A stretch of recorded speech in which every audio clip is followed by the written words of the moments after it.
All right, so 413, man. So this chapter, we learn a lot of stuff in this chapter. Stuff about the Asuras, stuff about Cecilia. You know, we get more like the Nico Draniv kind of mystery. We don't really know what's going on with that. Cecilia gets progression in her memories. We start to learn that, you know, she's actually kind of piecing together some of the real memories that she has. It's just a lot of good stuff in this chapter, and so this chapter is really good. So breaking down this chapter and some of the things that we learned. So Cecilia actually ends up finding out that Gray is the one who saved her from her whole ki blast. So we now know that not only did she not know really anything about Gray, because that's how much they altered her memories. I'll say they because Nico was included with it because he consented to it too, but Agrona was going to do it regardless. But that's how much Agrona altered her memories that she didn't even know who Gray was. She couldn't even recognize him. Like, even reading the story, she was remembering the things. She was like, oh, there's this boy and stuff like that. So she didn't even recognize who Gray was. So they scrubbed all of her memories of Gray. Like, she didn't even know who he was at all. And so, you know, I guess that's lets you know, like, the depth of, like, just how little she actually knew. A lot of this chapter is really Cecilia trying to understand herself, like her memories and what really happened. She's asking, like, if, you know, are the memories of Nico, were those real? And then she finds out, yeah, those are real. So her love for Nico is real. She doesn't believe it was altered. You know, so she was worried about that. So basically she's still piecing together bit by bit her memories from her life on Earth. And so I think that, especially towards the end of this chapter, you know, when she finds out, you know, how she ended up dying, because she thought she knew everything, you know, but she really didn't know everything. So, and my conclusion is that she's still learning. So because she's still learning, I can't really judge her too much anymore, which is fucking stupid, because I really want her to get her memory so I can actually judge her for her decisions that she makes and her, you know, her character flaws and things like that. I can't really judge her because she still doesn't know everything yet. She's still not really Cecilia yet, but she's getting there. And so one thing about this chapter is that we know that she's actually getting close to actually being who she really is. But she just has to slowly start to not only unlock those memories, but start to, like, visualize and remember everything and start to have, like, the details and, you know, a true understanding of what actually happened, what was changed, what's real, you know, because it also seems like she's kind of, like, just getting, like, glimpses of different memories. So, like, oh yeah, Gray was here, oh, Nico was there, oh, they replaced Gray with Nico in this situation, but she still doesn't know the whole context. Like I said, they completely erased Gray from her memory. Like, she didn't even recognize who he was at all. So just think about all the different memories where Gray was involved and she doesn't have any clue. So that's going to obviously change her feelings towards Gray. So we just still need her to get more time on figuring out who she really is, what her real memories are, and just kind of unlocking those bit by bit. And I think that's what we're going to get. Now, Agrona. All right. So one of the things that I was really worried about was, is Agrona really gonna buy all this shit? You know, we know that Agrona is a schemer. We know that Agrona has been living for thousands of years, you know, tweaking and experimenting with all the humans and stuff, and he's got this whole, you know, like, he's been doing it so long to where, like, all the Alacrians have, you know, Asuran Basilisk blood, you know, to where they can start to unlock, you know, Basilisk decay type mana abilities. So he's been doing this forever. So for her to just say, oh, you know, here's what happened, I don't buy it. I don't buy him just being that gullible and just being like, oh, okay, yeah, you know, you're right. Honestly, if you want my opinion, I think that Agrona knows that she absorbed Basilisk mana. So the reaction between Agrona and Cecilia, the way that Cecilia explains it is that Draniv is the one that told her that, oh, you know, Nico's acting strange and, you know, he's in the cell block and blah, blah, blah. And so Cecilia never even knew. She doesn't know the plan. She doesn't know Nico's plan. So that's why I'm also still curious, like, what all involves Nico's plan when it comes to Draniv, because that's a bit of a mystery. But I'm gonna dive into that in a second. But going back to the Cecilia and the Agrona part, we found out that Nico's confined to some sort of room or something like that until Agrona really understands what happened. And so that also goes to show that he doesn't really buy everything that Nico said what happened, which is good. That lines up with his character. It doesn't make sense for him to just believe that and just move on. And then we get the big reality, or the big reaction, which is that Cecilia lied to Agrona about absorbing Basilisk mana. And so I was trying to understand, like, why would she lie? Nico's trying to understand why would she lie. And so the way that she explains it is that she started to feel that something was different with the probing of his mind, of her mind. The mana arts that Agrona uses. And so she said that this time he's not using as much mana. She was thinking about, could it be kindness and all this other fucking ignorant shit that she's thinking about. But and she said that that's what gave her the courage to lie in the first place. And so that's why she lied. She lied because that's what she says. She lied because she felt as though Agrona's power was not as strong when it comes to manipulating her memories, or not manipulating her memories, but trying to find out what's the truth, right? And so that's ultimately why she ended up having the courage to lie. And so she lied to him. Now, another thing that I think somebody else will mention in the comments too, which I went back and I reread the chapter and I was looking at it, and I'm just like, okay, it kind of makes sense. How is it, which also goes back to my belief that I think Agrona knows that she ended up absorbing Basilisk mana. How could Agrona be able to sense the Phoenix's mana, which is a foreign mana to himself, right? He's able to sense the Phoenix's mana inside of Cecilia, up to the point where he's able to tell that she's going to start entering the integration stage of her mana. But he can't sense Basilisk mana, which is his type of mana from his generation of his race of people. Like, that doesn't make sense. You should be able to even more adaptively sense your own mana. So I think that he knows. I think that because of that he knows. Because otherwise that'd just be a really big inconsistency in the story, where it's like, oh, he can't sense his own Basilisk mana, but he can sense the other mana? That don't make any sense. So I think that he knows. I think that he knows that she absorbed it. And so if you think about it for a second, right? Let's say he did. Let's say everyone believes that he does know that she absorbed Basilisk mana. Why would he change his interaction with her? I mean, what is he gonna do? Lock her up and throw her in prison or some shit like that? Get her to hate him, and then all his whole plans with the whole legacy is ruined, because this all stems on her believing in him, looking up to him, following him. And if he were to do anything drastic to her, which we know that after everything that happened, even her failure with the shield, right? How she couldn't get the shield and whatnot, dealing with Cerys. Even her failure with that, he came in tenderly. He was like, you know what? Don't worry about it. This is actually my fault for sending you there. Like, all this shit. When the other sides, they're just like, oh yeah, he's gonna get after you about your failure. Maybe it'll be a little bit less on me. But no, he wants to do everything he can to make sure that she's gonna be his little perfect weapon of destruction, so that way he can usurp Kes's throne and Ephiodus and go back there and, rule over everybody. So he's going to do everything he can to make sure that happens. And one of the things he needs her cooperation. So if he knew that she absorbed Basilisk mana, why would he change anything differently? Why would he change the way he treats her? He wouldn't. He'll just continue doing his whole scheming and getting her to go along with what he's doing. So, I mean, because here's another thing too that we haven't got. We haven't, as far as I understand, we haven't gotten an Agrona point of view. So we have no idea what he's actually thinking. We only know it from the perception of other people, whether it be Cecilia, whether it be Nico and things like that, whether it be Cerys. We don't know really what he thinks, what's going on through his mind. And so I'm really intrigued to know, like, what actually is he thinking in these situations? Like, what's going on through his mind? And, his whole scheme, his end goal, his plan, how he's going to get there and whatnot. So yeah, he wouldn't change anything.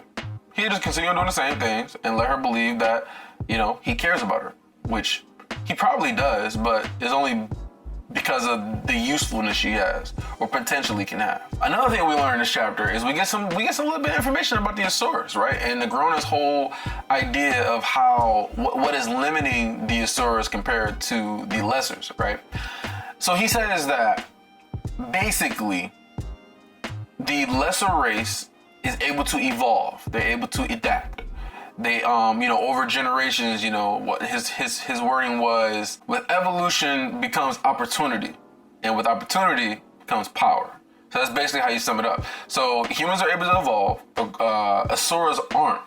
He explains that the Asuras, as they get older, their core and their strength grows and their potency grows, but they're still limited, And so, in order to get that magical understanding, that growth, you have to adapt, you have to integrate, you have to evolve, and that's what humans do really, really well.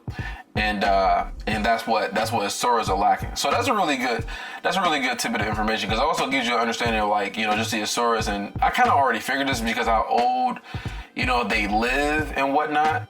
With Kessis being how old he is, and how I think it was Aldir who has said that Kessis is the one that hides his age from everyone, right? He always looks youthful, whereas some of the other leaders of the races, they don't do that. And so he's just old as shit, and he never talked about Aldir doing the same thing. So obviously they're way older than Aldir, which you would think that they're way stronger than Aldir too, but I don't know. Aldir is strong as shit though.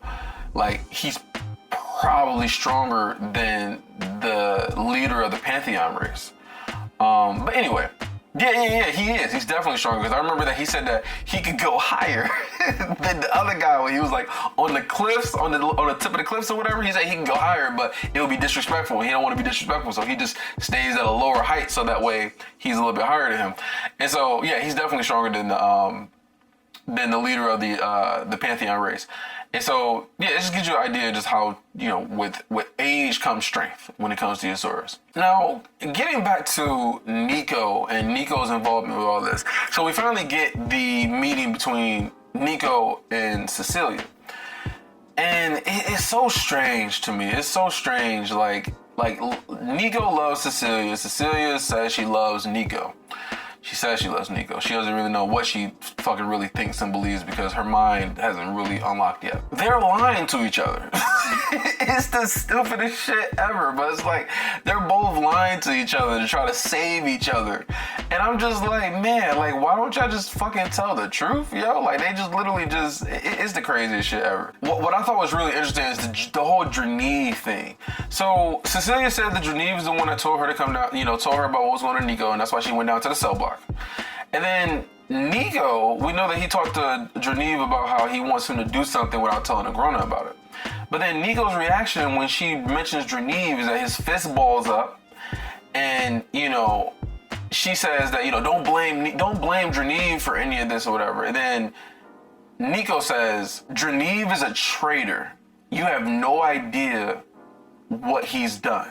I'm just stumped. So we need to get more information, but I'm just stumped at this point. I'm just like, so what the hell did he want Dreneve to do?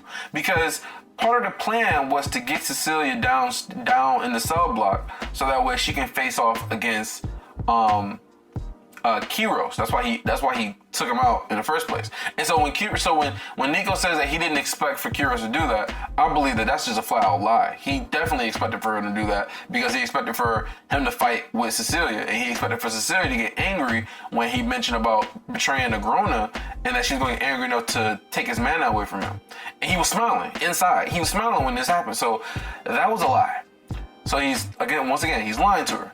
And so, but I don't think he's lying about, maybe he is lying about him saying that Dreneve is a traitor.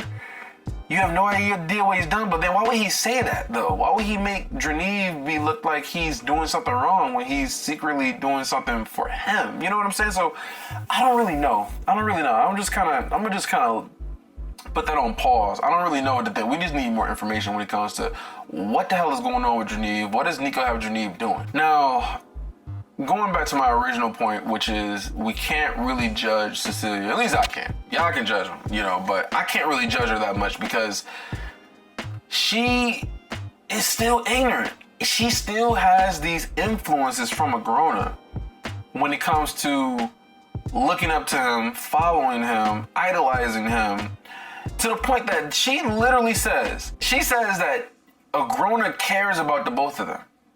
And I'm just saying to myself, what?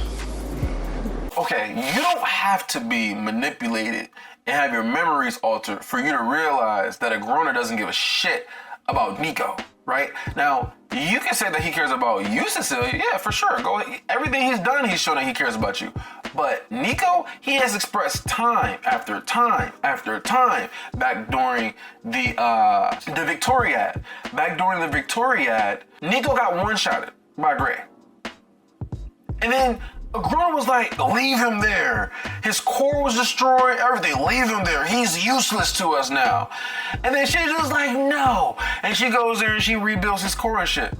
Doesn't give a fuck about him at all. Literally, he could die. He couldn't care less about it. And then again, every time that Agrona mentions Nico, or Nico gets mentioned in his presence, he has a look of disgust. He's always just disgusted by everything. Even just that interaction just recently, where when they was talking about Nico and how he should have a shorter leash, and he like wrinkled up his face like he smelled a fucking nasty fart. Talking about Nico, and I'm just like, yo, like he doesn't give a fuck about him at all. Like, what are you talking about? He cares about the both of us. He wants us to go back to our world. Where have you been living? What fucking rock have you been living under, Patrick? Like, what the fuck, man? It don't make any sense. It don't make any sense at all. So I'm just like, okay, she's ignorant. And then on top of that, let me add the ice into the cake. This bitch says it's not fair to judge him on the morality of lesser beings. What the hell? Meaning, he can do whatever the fuck he wants, but it don't matter because they're lessers. You're talking about people of your own kind, even though she's an elf, but she's not really an elf because she inhabited someone else's body. You're talking about other human beings, like Nico, like other people who might be kind to you. You're talking about how he's not held to any sort of standard of morality when it comes to them because they're lessers. They're lesser beings. I'm just like, bro, you're a lesser yourself. So this is my manipulation. Like, that's all this is. That's all this is. So she still needs to unlock, right? So here's what I think is gonna happen. She's gonna slowly unlock her memories, slowly unlock the manipulation, that Agrona has on her, and maybe influencing her personality and whatnot. And then she's gonna be her true self at some point in the story. Some point, hopefully soon, but some point. And so I'm going to reframe judgment and just say, you know what? We don't really know who she is yet. She doesn't even know who she is yet. She's still trying to figure out whether or not if Nico had his memories altered, whether or not his anger towards Arthur is just, manufactured by Agrona. Like, she's got all these thoughts in her head that she's thinking about. So she's still gotta, and then, okay. Then we gotta get to the ending of the story. I forgot to even get to the ending. So the ending of the story, she finally gets to see what really happened when she died. That she was the one that was insulting Gray. And she was the one that was toying around with Gray. And then that she's the one that actually ended up sacrificing herself. And I mean, you can call it a sacrifice. I don't really call it a sacrifice. But she's the one that ended up letting herself get killed by Gray, which is traumatizing him, even though he kind of already thought that he was going to kill her anyway. But then again, we don't really know whether he would have actually went through with the whole killing thing, because that was his friend too. And he cared about her as well. But like I said, she just displayed that she was just, she didn't give a fuck about him, and she was just all about, her power and all the other shit. But anyway, so she sees what really happened, that she's the one that did all those bad things, and that she, threw herself on his sword, and, how he cared about her, he was hugging her, and, how she said that, she did this because they was going to use Gray and have him in prison and use him against her, which, once again, I'll say it again, even though some people might disagree and they might think that, he was captured and they're going to use him against her to get her to do whatever she wants to do. She could kill everybody. She could literally kill everyone there. Rescue Nico. She could torture somebody, find out where he's at, go there, rescue Nico, and everything's fine. When you're that powerful, nobody's stopping you. Nobody stopped. So they can say all they want. Oh yeah, we'll kill him. We'll kill him. Well, guess what? If they do kill him, then you have nothing to use against her, and she's free to slaughter everybody. You understand what I'm saying? So like, as much as they try to use Nico against her, they still need Nico in order for them to have a sliver of a chance to control her. So once again, instead of, getting herself killed by Gray, she could have just slaughtered everyone. Found out where he was captured at, which he wasn't captured at the time. Find out where he was captured at and rescued him. And then go live happily ever after somewhere, and can't nobody fuck with you. One of the things I didn't think about when it comes to Celia is just the fact that, how much she probably didn't develop in her youth, right, on Earth. How she's still a very immature person. She didn't live, 40 plus years like how Gray did before he ended up going and getting reincarnated. Like, she was done, what? How old were they? Like 16 or something like that. I don't even know how old they were when they was fighting and stuff. But she was young. She wasn't an adult. I don't think so. But so I didn't really think about how she didn't really like develop emotionally and whatnot. And also like when they took her because here's the thing though.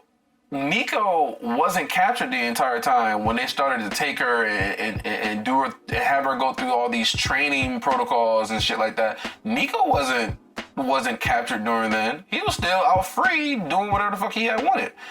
And so she could have been right then and there.